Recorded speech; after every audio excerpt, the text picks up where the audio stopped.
Pessoal, muito boa noite, bom dia ou boa tarde, a depender da hora que você está assistindo ou revendo essa aula. Hoje, dando continuidade ao estudo aí dos procedimentos penais, nós vamos estudar o procedimento do júri, procedimento especialmente tratado pela nossa Constituição, implementado pela nossa Constituição e delineado aí no Código de Processo, e vamos dividir o estudo do Tribunal do Júri em 4 aulas.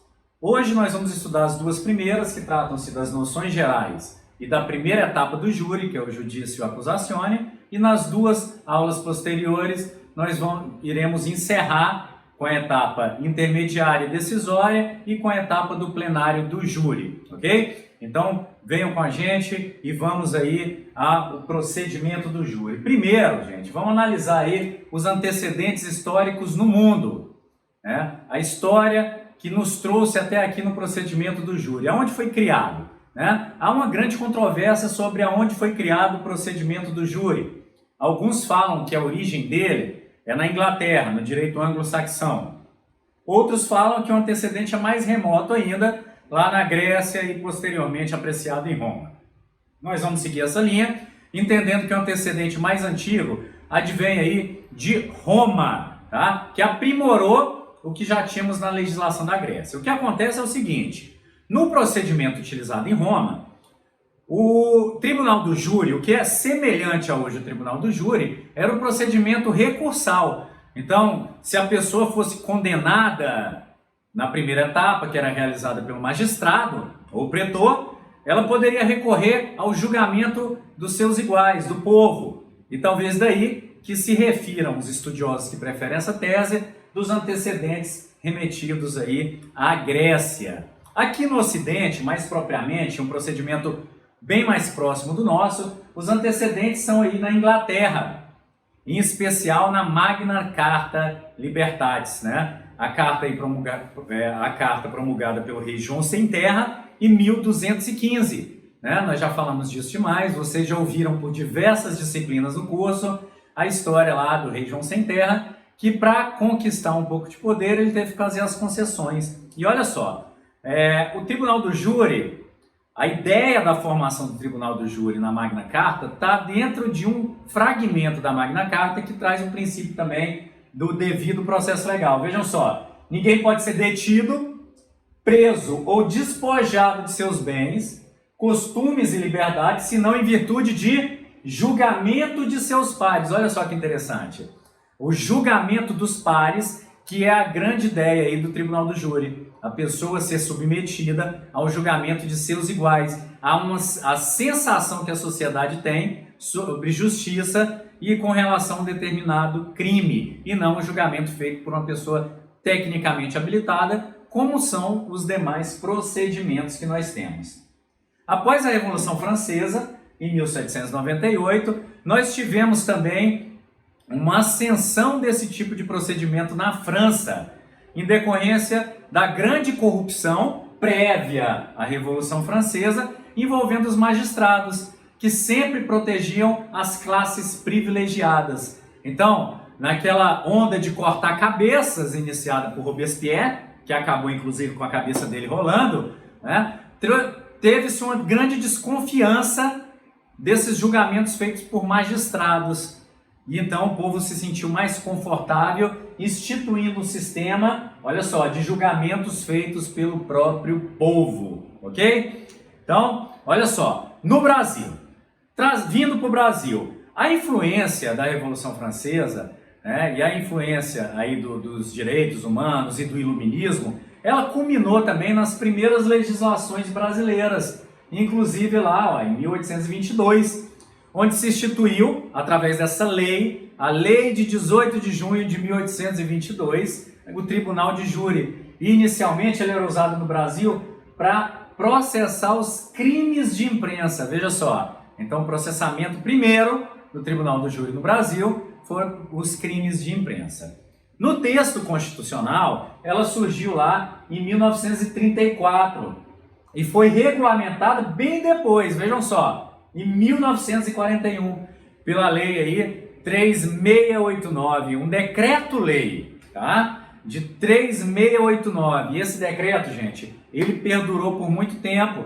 Ele foi incorporado, esse decreto, ao nosso Código de Processo Penal, que é dessa época, vejam só. Então ele foi incorporado o rito completamente, tá? A ideia inicial, trazida por essa lei, eram 21 jurados e um juiz togado que faziam o julgamento. E os crimes, vejam só, homicídio, infanticídio, induzimento à ajuda ao suicídio, duelo com morte, olha que interessante, e latrocínio. Então, vejam, esses são os antecedentes históricos que nos trouxeram, desculpem, até o procedimento que nós temos aí consolidado. Então, a Constituição de 88, ela manteve o Tribunal do Júri dentro dela, só que não como uma instituição judiciária.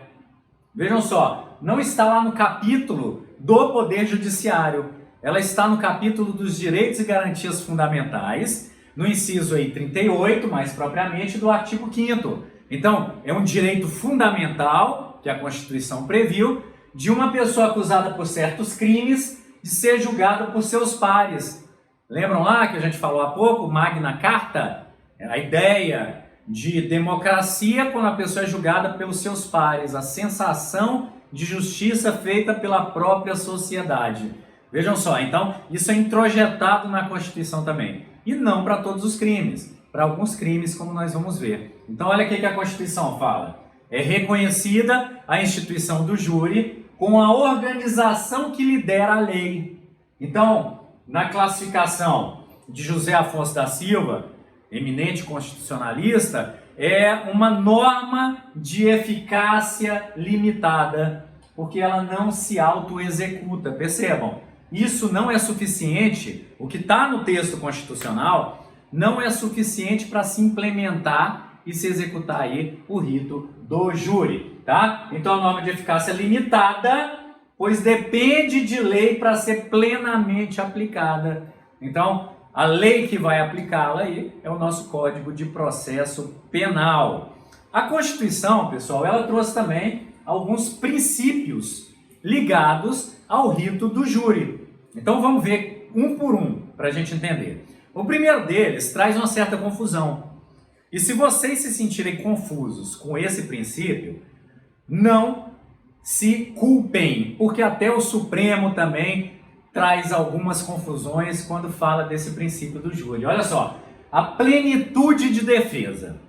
Aí você fala, poxa, professor, mas nós temos lá na Constituição, no artigo 5º também, tá? A ampla defesa. Qual que é a diferença de ampla defesa para plenitude de defesa? Bom, há uma confusão terminológica, tá? Alguns doutrinadores, eles vão trazer a ideia de que plenitude é mais denso ainda do que ampla defesa. E nós vamos ver que, olha, é interessante esse posicionamento. Eu, particularmente, coaduno com ele. Então, vamos lá. Olha só. O STF, às vezes, ele fala, olha, no júri, em algumas decisões eles falam, no júri vigem os princípios aí da plenitude de defesa e contraditório, ou da ampla defesa e contraditória. É uma confusão terminológica, mas vamos entender o seguinte.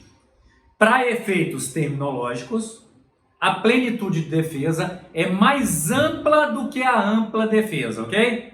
Então, ela traz uma maior amplitude. Mas como? Vamos ver aqui? É necessário, então, olha só. Primeiro ponto, o júri. No âmbito dos julgamentos comuns, o juiz, quando profere uma decisão, ele deve fundamentá-la. Está lá no artigo 93, inciso 9 da Constituição. E foi consolidado aí, mais propriamente, com o artigo 315, parágrafo 2º do Código de Processo, né? Com a lei anticrime, que trouxe a necessidade de uma fundamentação mais densa. Então, fundamentar é algo que é essencial para as decisões sob pena de nulidade. A única nulidade que nós temos aí constitucional, não é? Mas para o júri não. O júri não precisa fundamentar suas decisões. E por conta disso, e pelo réu, por falta da fundamentação das decisões do júri, tá, que tem a sua íntima convicção assegurada, o réu pode ter uma defesa maior ainda do que nos procedimentos comuns. Então a plenitude de defesa, olha só, ela se materializa de diversas formas. Por exemplo, no plenário do júri, Quer dizer, no julgamento propriamente dito, feito pelo povo, pode-se usar argumentos não jurídicos, argumentos sociológicos, argumentos políticos, argumentos religiosos, morais ou qualquer outro. O advogado pode chorar, o advogado pode rasgar suas vestes, né? E ali pode-se usar todos os argumentos retóricos, linguísticos ou de expressão corporal na busca de convencimento dos jurados, porque o convencimento dos jurados é íntimo e não precisa de fundamentação. Então o jurado pode dar sua decisão, vejam só, com base no argumento religioso utilizado pela defesa. Isso, meus senhores e senhoras, é a plenitude de defesa no júri. Então percebam, é muito maior do que a ampla defesa, não é? Vamos lá. O sigilo das votações ele vai servir para assegurar que os jurados manifestem a sua íntima convicção. No sistema do tribunal do júri, os jurados julgam de acordo com sua íntima convicção e não estão adstritos a nenhuma fundamentação. Eles não precisam dizer por que votaram daquela determinada forma. Entendeu? Então eles têm absoluta liberdade para decidir sobre como votar. Tá? Então, para que seja assegurada a sua manifestação íntima, as votações são feitas em sigilo, para que não hajam questionamentos posteriores ou pressões anteriores acerca dos seus votos. Tá? Isso vai permitir que o juiz, assim que verifique por ter se chegado à maioria dos votos, sendo impossível com os demais mudar o teor da decisão, encerrar e não abrir os outros votos. Então, olha só, de 7 votos, apurou-se 4 favoráveis. Não há necessidade de abrir os outros 3, porque isso não mudaria a decisão já tomada. Okay? Obriga os jurados também, ao seu turno, que não conversem sobre suas opiniões, não discutam. Olha só, o que vige aqui é o princípio da íntima convicção dos jurados. Então não pode um buscar influenciar o outro. Então nós temos diversos julgados, inclusive aqui no Tocantins, de decisões que são reformadas, determinando um novo julgamento. Por quê? Porque o jurado manifestou sua opinião, induzindo os outros a votarem de determinada forma. Então no Brasil, cada um vota à sua maneira e não pode induzir os demais a votarem. Okay? O voto é feito em sala secreta, sala reservada, tá? Através de células secretas depositadas em uma urna. Fechado? Próximo princípio aí, a soberania dos vereditos. Então, a decisão dos jurados, dos 7 jurados, ela é soberana, não pode ser reformada. Mas isso não significa dizer que a decisão seja irrecorrível. É possível o recurso das decisões. Só que o mérito não pode ser modificado em face de um recurso levado aos tribunais. Então o tribunal não pode modificar o que foi decidido pelos jurados. O que o tribunal pode fazer é mandar que seja feito outro julgamento por outro conselho de jurados, tá? Então isso mantém a soberania dos júris. Então vamos lá, olha só, por exemplo, a decisão em um julgamento que seja manifestamente contrário aos autos e que seja mandado fazer um novo júri não é incompatível com a soberania, uma vez que a nova decisão também será dada pelo tribunal do júri. Veja o que o STF falou. Então o tribunal não pode modificar o que o júri falou, mas pode determinar que outro julgamento seja feito. Ok? Ademais, o tribunal pode julgar questões que não são relativas ao julgamento dos jurados, como nulidades, erro na dosimetria da pena ou o próprio julgamento contrário à prova dos autos, em que ele manda que seja feito um novo julgamento. A soberania dos vereditos, tá? Ela também não é afetada em caso de revisão criminal. Revisão criminal, nós vamos estudar, é uma ação impugnativa autônoma. É uma ação utilizada quando já transitou em julgado a sentença penal condenatória e se descobre, por exemplo, uma prova nova capaz de absolver o réu. Então, um caso no Brasil clássico que virou filme é o caso dos irmãos Naves. Os irmãos Naves foram acusados de assassinar um andarilho. E depois de condenados e transitados em julgado, esse andarilho apareceu na cidade. Tá? Então, vejam só. É uma prova cabal que não aconteceu crime. O suposto morto estava vivo, na verdade. Né?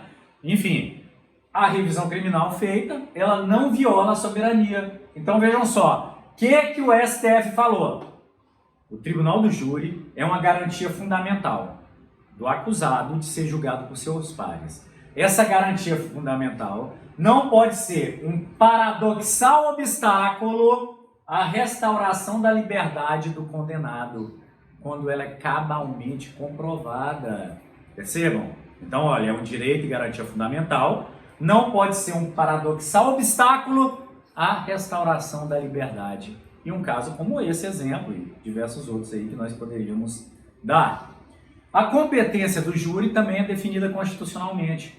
E o nosso constituinte originário, ele decidiu que o júri vai julgar, e julga no Brasil, os crimes dolosos contra a vida, sejam eles tentados ou consumados. Então, crimes dolosos contra a vida nos termos da legislação penal. Então, o que a legislação penal classifica como crime contra a vida vai ser julgado aí pelo tribunal do júri. Quais crimes nós temos aí? 121, homicídio. 122, induzimento, instigação, auxílio ao suicídio e, com a reforma da lei anticrime, a automutilação. Infanticídio, 123, e os artigos 124 a 126, que dizem respeito aí ao aborto em suas diversas modalidades. Então, todos esses aqui são crimes contra a vida. E aí? Gente, tomem muito cuidado.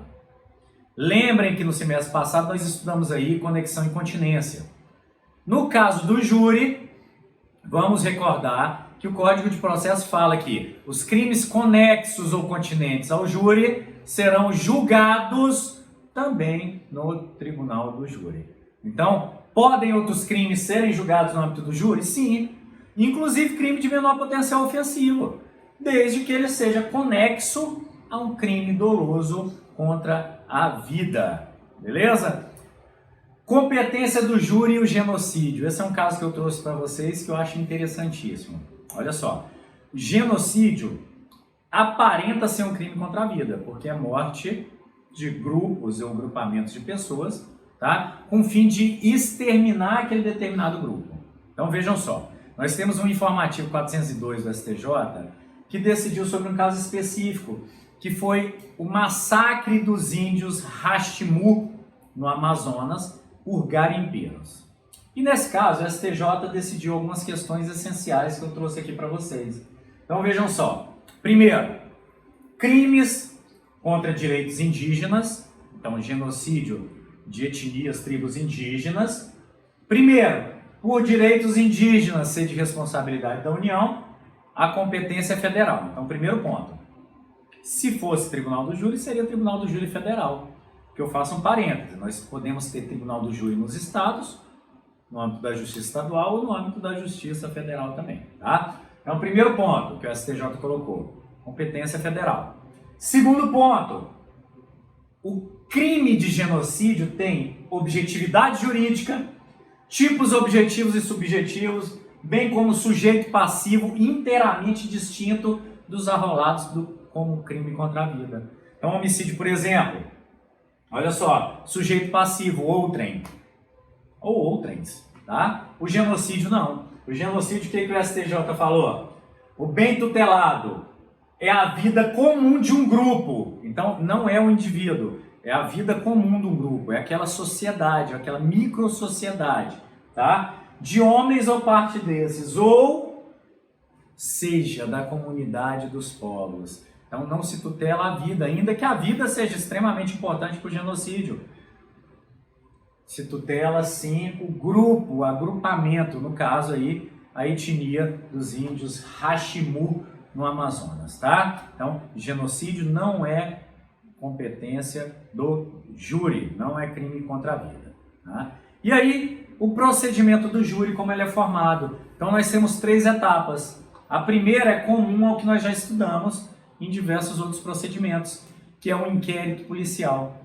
E o inquérito policial, ele vai ser iniciado, tá, para apuração preliminar aí, de um crime contra a vida, inclusive de policiais ou militares, tá, no exercício de suas funções. Também, olha só, a reforma de 2017 ampliou o rol de crimes militares, mas deixou excepcionalizados crimes contra a vida cometidos por militar no exercício de sua função. Esses são investigados pelas polícias judiciárias, seja federal ou polícia civil, e processado pelo tribunal do júri também, ok? Então, olha só, no exercício de sua função também, lembrando que o artigo 14A do Código de Processo Penal trouxe a obrigatoriedade de advogado para policiais investigados por crimes contra a vida no exercício da função ou em razão da sua função, tá? Então, olha só, encerrado o inquérito, o Ministério Público promove a ação penal, o juiz recebendo a inicial acusatória, inicia-se a primeira parte do júri, que é o sumário de culpa. No sumário de culpa, ou judício accusatione, é julgada a acusação, é verificado se realmente tem elementos, olha só, se tem o fumus commissi delicti, que habilite a pessoa a ser processada, a ser julgada pelo julgamento popular. Então, um juiz togado vai verificar se procede a acusação, não se a pessoa é culpada ou não, porque isso cabe ao julgamento popular. E sendo admitida a acusação, ela é submetida ao julgamento do júri. A terceira parte, depois do réu pronunciado, vai ser o julgamento pelo povo. Ali sim vai se discutir o mérito da causa. Condenado, inocente, vai ser discutido ali no âmbito do plenário do júri pelo julgamento popular em voto soberano, como nós vimos anteriormente. O nosso procedimento do júri, pessoal, ele foi reformado inteiramente em 2008. Em 2008 se operou uma reforma completa do procedimento do júri, que era aquele que vinha desde a instituição da lei em 41. Em 41 foi instituído por lei, depois foi incorporado ao Código de Processo Penal e persistiu até 2008. Que olha só, 20 anos depois da Constituição, se operou uma reforma no procedimento do júri, tentando consolidar os direitos e garantias fundamentais. Um tanto quanto rápido, não é? É até engraçado. Então vamos lá, olha só. A reforma buscou adaptar o rito à Constituição 20 anos depois, tá? Celeridade típica do nosso Congresso, tá? Então, novidades trazidas na época: incorporação do contraditório, consolidação da plenitude de defesa, sistema de inquirição cruzada para testemunhas, quesitações, recursos e alguns outros que nós vamos estudar no decurso de nossas aulas, ok? Então, aqui a gente encerra a primeira parte, que é essa teoria geral do Tribunal do Júri. Beleza? Pessoal, apreciação da inicial acusatória. Então, nós vimos lá que a inicial acusatória tem que ter aqueles elementos do artigo 41. Beleza, isso aqui já está batido e já está mais do que estudado pelos senhores e senhoras, tá? Então, vejam só, na apreciação da inicial, nós não vamos ter aqueles passos que nós estudamos lá do 395, 396, 396A e 397. Por quê? Porque expressamente lá no 394, nós temos o parágrafo 3º, que vai falar o quê? Nos processos de competência do júri, o procedimento observará as disposições do 406 a 497 deste Código. Então, exclui-se a parte inicial do 395, 396, 396A e 397. Então, aquele procedimento de recebimento ou rejeição do 395 está excluído, ok? Nós vamos ter um próprio aqui do júri, que é mais simples do que aquele. Vamos ver então lá. Olha só, parte-se logo para o recebimento ou rejeição, sem se elencarem as causas que levam ao recebimento ou as causas que levariam à rejeição. Então, quando a gente lê o 406, ele não é claro como o 395, que fala, ó, o juiz rejeitará a inicial quando foi inepta. Então, não vai ter isso no 496. Ele já parte direto para o recebimento. O juiz receberá a inicial. Então, o que a gente deve entender aqui? Que na prática, o juiz faz uma analogia com o 395 para os casos de rejeição, mas ele não pode aplicar expressamente o 395. Tá? Mas há uma lacuna e tem que fazer uma interpretação analógica dentro do próprio diploma processual penal. Tá? Então, olha só. A clássica doutrina e as decisões mais antigas dizem que não exige-se fundamentação do recebimento ou rejeição da inicial acusatória. Mas creio eu que isso vai mudar com a lei anticrime e principalmente esse dispositivo aqui, 315, parágrafo 2º do CPP, que foi uma inovação que exige a fundamentação para todas as decisões. E considerando que o recebimento é uma decisão interlocutória, tá? Interlocutória mista, digo mais, não entender, tá? Deve ser fundamentado. E olha só que o 315, parágrafo 2 fala: a decisão não será fundamentada, tá? Seja ela interlocutória, sentença ou acórdão, então no caso a gente está falando da interlocutória, de recebimento, se só reproduzir texto legal, empregar conceitos jurídicos sem explicar o vínculo com a decisão, invocar motivos genéricos, não enfrentar argumentos apresentados para apreciação. Então, o promotor traz argumentos que levarão ao recebimento ou não. O juiz não pode deixar de apreciar e rejeitar, senão vai ser nula aquela decisão. Okay? Invocar precedentes sem apontar o fundamento, também não. Invocar a jurisprudência só de migué, só de H, também não. Ou deixar de seguir súmula, jurisprudência ou precedente que tenha sido invocado pela parte, sem apresentar distinção entre o caso concreto e a súmula precedente ou jurisprudência invocada pela parte. É o chamado distinguish. Ele tem que mostrar, se não for aplicar o que foi invocado, tá, que há uma distinção. Isso aqui nos dá segurança jurídica. Segurança para que as decisões dos tribunais sejam respeitadas pelo próprio judiciário. Claro, quando não há distinção com o caso concreto. Recebida a denúncia, tá? Então o 406 ele já fala de receber, não fala em causas de rejeição, não fala o que é necessário para receber tampouco, ele só fala recebida a inicial, será citado o acusado para dar a resposta em 10 dias. E aí é o mesmo prazo que nós temos lá no 396, no procedimento comum. Tá? Então é para ser dada a resposta em 10 dias após citado. Tá? Lembrando, pessoal, que o início, o processo só se angulariza, ele só se aperfeiçoa. Então, vejam só, por enquanto nós temos o quê? O MP postulando algo, postulando uma condenação. Ainda não temos uma relação jurídico-processual porque não temos 3 partes. Nós não temos o acto trinum personarum. Então, a citação válida, ela vai angularizar esse pedido e transformar esse pedido num processo. Então, a citação válida, isso o próprio CPP já fala, né? A citação válida que aperfeiçoa o processo, que traz o nascimento do processo, tá? Então, a citação válida. Então, a citação válida abre-se o prazo aí para se dar a resposta à acusação. E na resposta à acusação, o que o réu vai poder trazer? Preliminares, tudo que for de interesse à defesa, documentos e justificações, que achar que importa, especificar provas que pretende produzir e arrolar testemunhas, sendo 8 por fato e por acusado. Então se multiplicam aí as testemunhas, tá? Na resposta à acusação, gente, é importante dizer que se não for dada a resposta à acusação, considera-se o réu indefeso. O que o advogado pode, dentro de sua estratégia processual, e aí a gente está falando dentro da teoria dos jogos, como estratégia processual, é fazer uma resposta sucinta. Então vejam só, a ausência de peça, ainda que seja sucinta, né?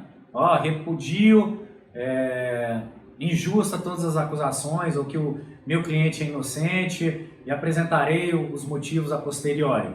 Pronto, é sucinta, mas é o suficiente. Não é causa de nulidade. A sucinta não, mas a ausência é. Não pode o advogado, ainda que seja como estratégia, falar não apresenta defesa. E olha só, nós temos uma súmula 523 para isso. No processo penal, a falta de defesa constitui nulidade absoluta, mas a deficiência só anulará se houver prova de prejuízo para o réu. Então veja, se for uma estratégia bem montada pelo advogado para que use de outros recursos posteriormente, não tem problema nenhum, porque posteriormente vai ser mostrado que não houve prejuízo para o réu, se for uma estratégia bem montada, ok? Então, o que não pode é deixar de apresentar a defesa. Se deixar, o que o juiz vai fazer? Olha só, caso não apresentada a defesa, o juiz nomeará um defensor e dará novo prazo para a apresentação da resposta à acusação. Na resposta à acusação, poderão ser apresentadas também exceções. E nesse ponto, o artigo 407 é redundante, porque ele repete o que já é dito lá pelo artigo 111 do CPP, tá? Que as exceções serão processadas em apartado, que elas não prejudicam o processo principal. Tá? E o que, que se pode arguir como exceção? Suspeição, incompetência, litispendência, ilegitimidade de parte do acusador, por exemplo, ou de coisa julgada. Aqui tenta-se indiretamente atacar o mérito. Então, algumas exceções que nós vamos ter aí são dilatórias e outras são peremptórias que vão extinguir, como por exemplo da coisa julgada, diferentemente da suspeição que só vai remeter para outro juiz que não o seja. Tá? Contraditório sobre a defesa, aqui tem uma peculiaridade.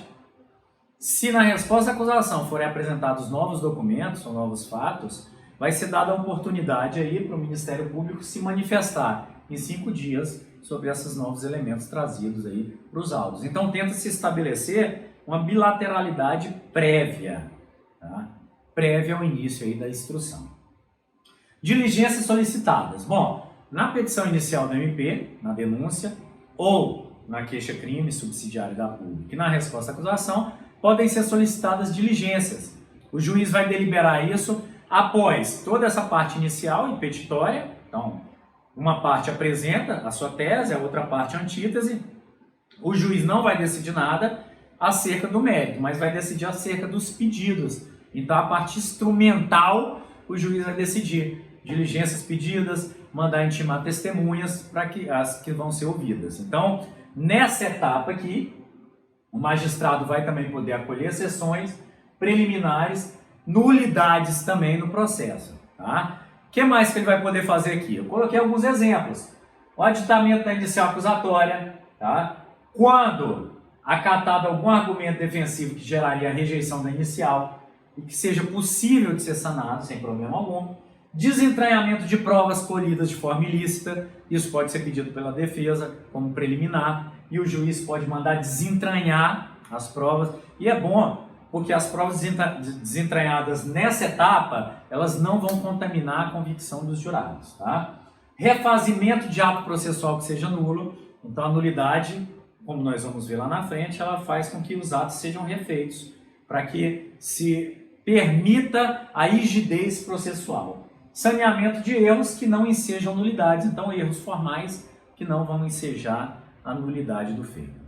E aí, a audiência de instrução em debate. Não se diz o prazo que ela deve ser marcada, mas se diz o prazo desse procedimento inteiro, entre o recebimento e a decisão, que é um prazo total que nós temos aí de 90 dias previsto. Claro, prazo impróprio, prazo orientativo, que não gera sanção processual, porque, vamos lembrar, no Brasil vige a doutrina do não prazo, não há sanção.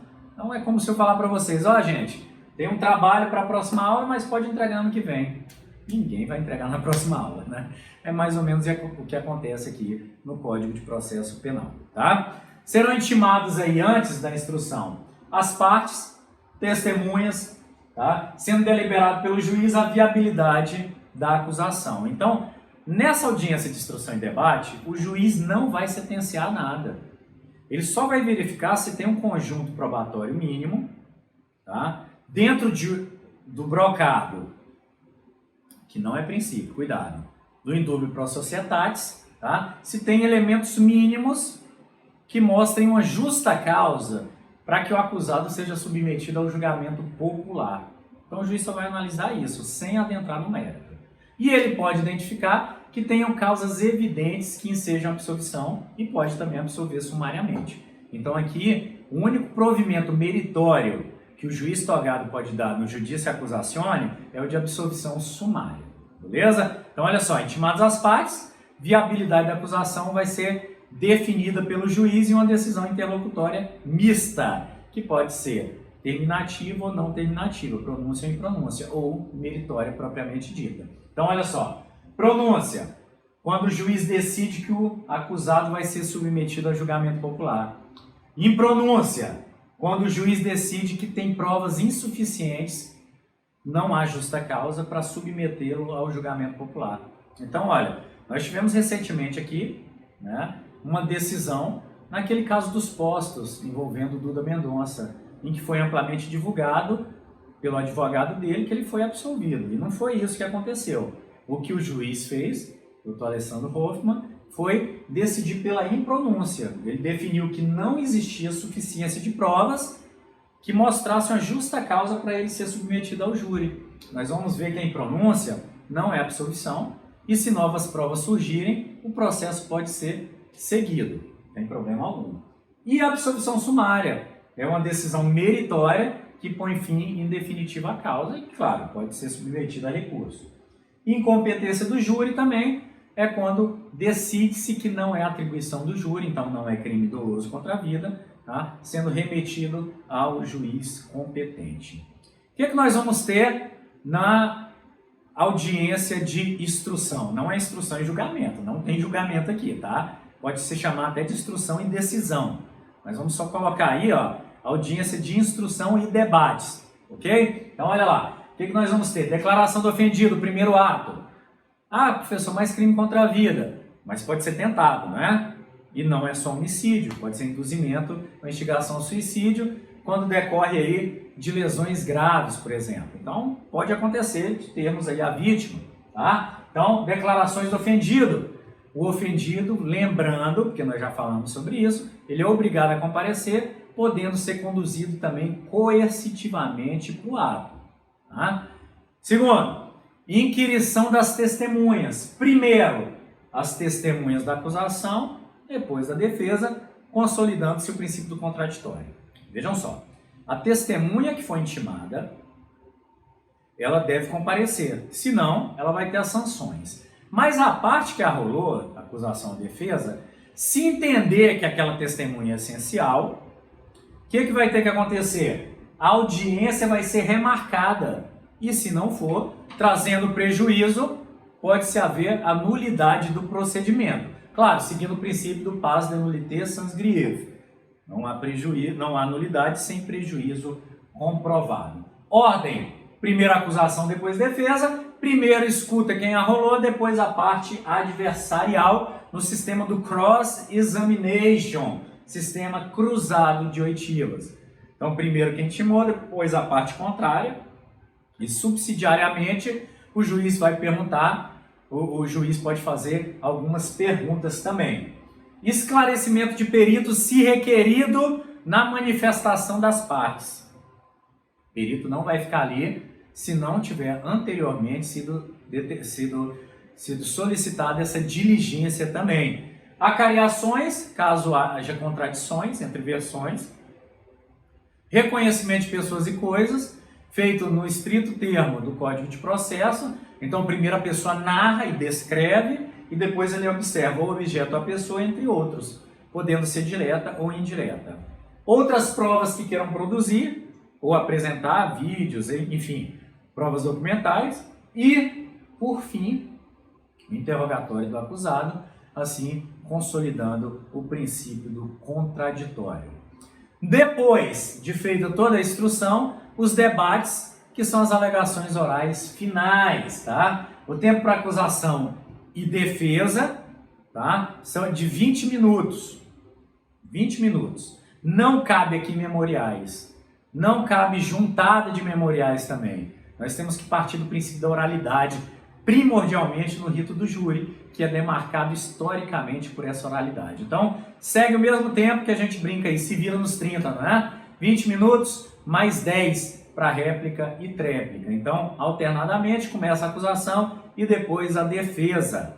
Pode a defesa, vejam só, a defesa, lembram, que não poderia deixar de apresentar resposta à acusação. Mas aqui, ela pode não apresentar as alegações orais finais.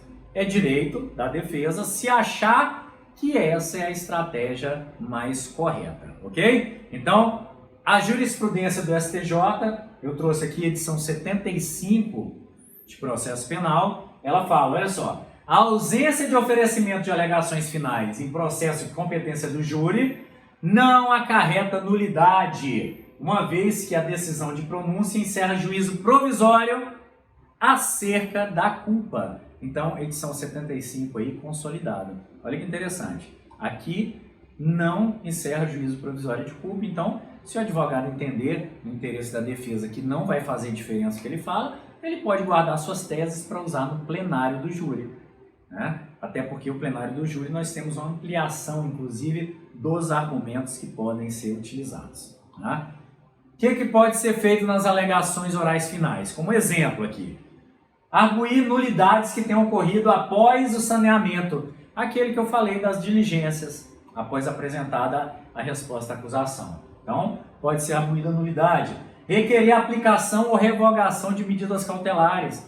Então, a acusação pode pedir cautelar, a defesa revogação de cautelar sem problema nenhum, tá? Postular a pronúncia, impronúncia ou absolvição sumária. Então, essas são as teses centrais.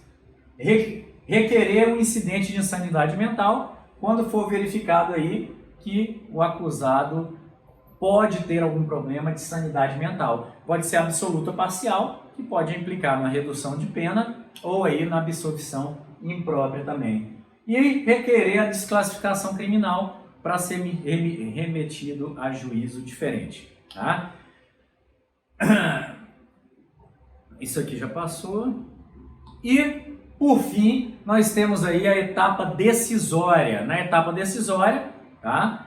Em que a instrução deve ser concluída 90 dias dentro disso, o juiz vai ter 10 dias para prolatar sua decisão, prazo orientativo, tá? E olha, é tão orientativo esse prazo que eu trouxe aqui uma jurisprudência que confirma o que já é pacificado nos tribunais superiores.